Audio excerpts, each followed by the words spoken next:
PLC, that is the Delta PLC, and we go with the entire user manual and documentation, and we found that memory addresses allocated for the Modbus is from 2042. These are the starting of the memory addresses for the allocated for the Modbus communication. So let's read some bytes, Omkar.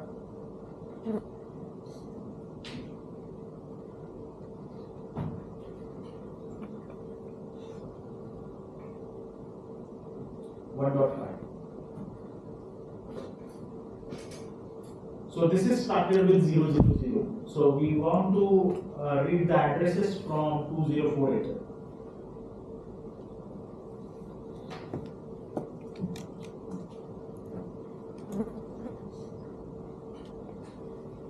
So hyphen A, we have to mention the address, in this case 1.5.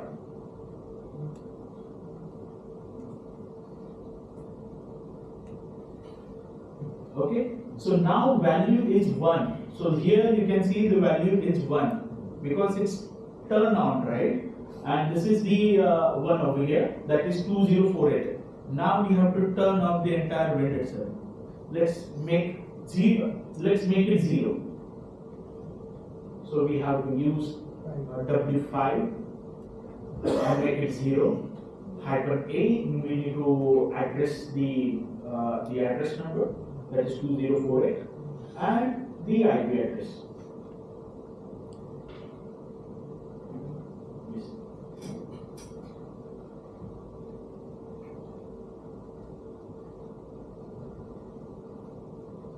Right, okay, and that's all, the entire plan.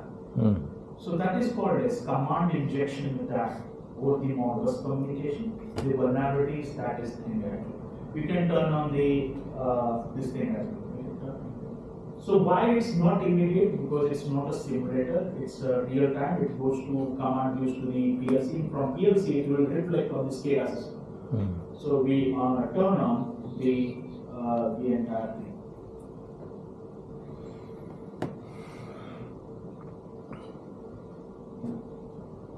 It started. Okay, that is the live attack we can see.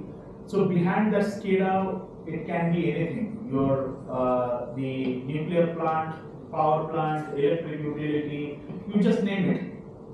It can be anything over the Modbus communication. It can be a simulate or automation done over there. And if you know the vulnerability over here, and that is there. So when you go in the infrastructure and you perform risk assessment and the part comes into penetration testing and you say that I can do the penetration testing of the entire infrastructure, they don't allow, because they know vulnerability. So what is the use of this showing this kind of activity? To aware them, to make sure that there should be a compensating controls which can be done, which can be come into the part of risk assessment, okay? And that is one of the very important certification they have to do with respect to the OEMs, that is 62443, 4-1 and 4-2. If you know 4-1 and 4-2, they have to these kind of they have to come up with these solutions actually.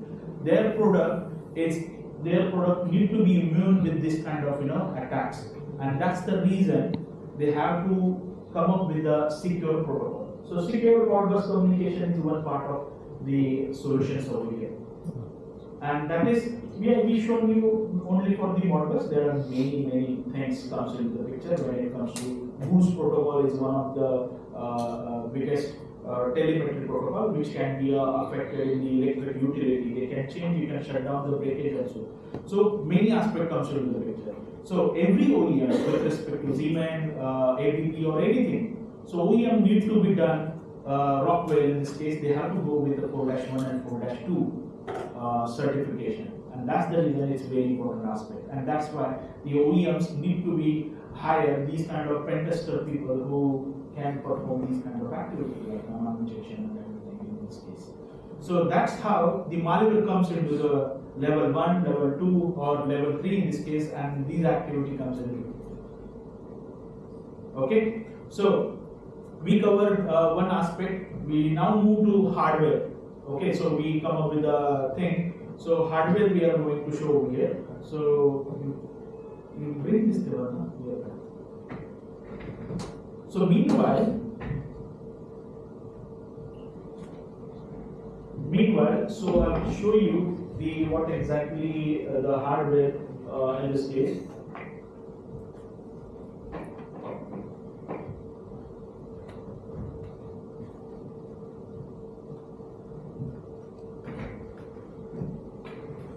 Okay, so you can show it on the camera. So we have to perform fault injection attack on the microcontroller. We have a tool called as the faulty cat. Actually, it's nothing but it induces the electromagnetic pulse, not exactly pulse, inductions, and it will disturb the entire microcontroller and the logic behind the microcontroller, and which gives the secrets from the devices. There could be a possibility it will give you, or it will bypass some sort of authentication parameter in this case, and that is a very important aspect when it comes to microcontroller. So we have the Arduino over here as a part of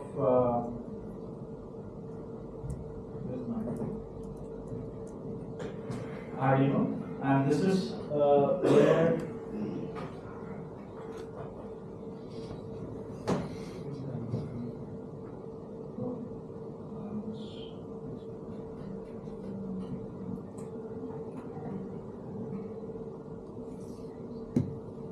okay. So this is microcontroller we have at Mega, and this microcontroller we have some sort of code over here. So we are going to induce the radiations, rather you can say pulse over here on the microcontroller, which can change the logic and try to bypass a lot of things over here. So now we are going to switch to the another laptop, and we'll see the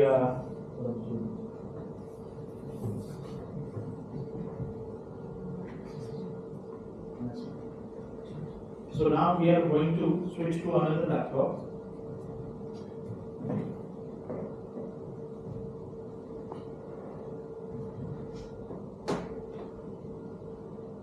So he is going to connect the microcontroller on the laptop.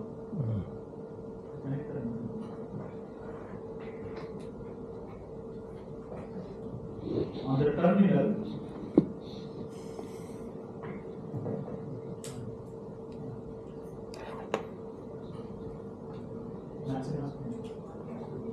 you can see it, right? Okay. So we are using Picocom at the rate of 115200 baud rate, and this device is connected with our laptop, this machine. And when we press the enter, so just write down anything. So it's asking for the password. So it shows incorrect password, right? Just enter 3-4 times. Okay. So now we have to bypass, or we get the password from it. So we are using the faulty cat, and we are inducing the entire radiation on the chipset itself. So we start, and once you do that, so it changing some parameters and trying to bypass, or this is the password actually. So this is what the password stored in the microcontroller, and it changes the behavior of the code actually, the logic behind this chipset, and then we get the password prompt. And if you use this password, and again we connect with, so we copy paste that particular password, and then we log in, and then we use this password, and we log in. Okay. So this is what we do. So why we are looking at this particular topic, because every microcontroller which is supposed to say that no one can hack, no one can get the data from the chipset, it's not I need to say this is possible at all in this case. So they assume that no one can hack the hardware itself. It's not that case nowadays actually. Anyone can do that if we have some sort of the knowledge behind how the hardware works and how the security behind that hardware works. They can retrieve the juicy stuff out of it actually in this case, and they can utilize it. So these are some sort of the advanced attack. There are many things you can do related to power, volt attack, clock glitching, volt glitching, or many things comes into the picture. Acoustic, electromagnetic induction you can produce on the chipset, and you can bypass secure bootloaders. So secure bootloaders which can try to get into the bootloader and retrieve the data, and that's why they come up with a secure bootloader. And this is the way you can bypass secure bootloader and retrieve the data from it. Okay. So any questions? Okay. Yes, Richard. Basically, just now that is showing the password. Like first, sorry for asking password. And what do you do then? Instead of checking the password, like gave out the password. What's like happening over here? The radiation. So you mean to say how the attack works in this scenario actually. So let's say you have a code where you type the password, and whatever the stored password in the microcontroller itself, it checks, right? So in this case, when you check these kind of stuff, so we break the code over there itself and they pop up. So right now it's shown like within a second actually. It takes some sort of 1 hour, 2 hours, because it's all depending on how the code have in the entire microcontroller itself. So if you see the microcontroller, they have sectors, memory sectors. We don't know where the flash memory sectors are there. So we have to move our device on the microcontroller itself, and there could be chances getting induced the entire electromagnetic induced on the particular memory sector and give pop up the entire things actually. So nothing but we are playing with the codes and getting secrets out of it actually, and we are breaking the logics in this case. So basically, that the password that is stored on the microcontroller, you're just popping that out now. Yes. When you say breaking the logic there, so when you break the logic, so the part that is happening is again for the password passes for the checking that is getting popped up. Yes. Yes. So you can say we intentionally put print command, it shows that, but you can imagine that, but in the logically it won't happen. It pop up the entire whatever the data resides in the memory, it shows all the data. It can be comes in the clear text, it can be comes in the any garbage value. We have to hunt actually. We know that the password, that's why we immediately, or if it is black box in this case, we have to spend like 1 week in this case. Or if you are lucky enough, one minute, game over. Okay. Any questions? So if we replace the hardware, for example, we are using Atmega and we are using the Atmega hardware. If we use Node MCU, ESP8266 or ESP32, so what is the chances of compromising the system easily using the Atmega or using the Node MCU? So Node MCU or the what is the company Express AI Express in this case. So these are very prominent vehicles now, because if you go in the market, you will find everywhere these chipsets. So these companies are well known now. They took the cyber security or security aspect very seriously from 2019. So there are a lot of friends from Netherlands. They are good friends of mine. They always target those chipset actually, and there will be a lot of chances we can retrieve or perform fault injection, and we bypass read code protection in this case. So we cannot say that the 100%. There are many people out there. I know people. They don't share these kind of experts, but still these kind of experts have. So we cannot judge in this case. So now Raspberry Pi, Pico actually, they recently launched secure boot, still we bypass. So there are many things that are coming into the picture. So we cannot trust on the microcontroller. Even they are giving a secure bootloader or these facilities actually. Thank you. Thank you, Arun Mane. I got one question. Lot of things in his city. I would request that he is with us till 10 Right. evening. So kindly, whosoever has got interest, kindly get connected with him. You can have a live sessions with him and see what interests you also. And if you want to do research and internship in his company, that's also offered Yes, from yes, uh, this. we do that actually. So kindly explore those. He is Pune based. Yes.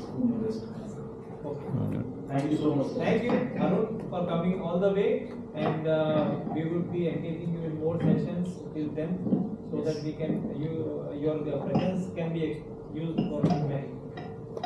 Now we have a session from Suman Prajapati on synergy point of view.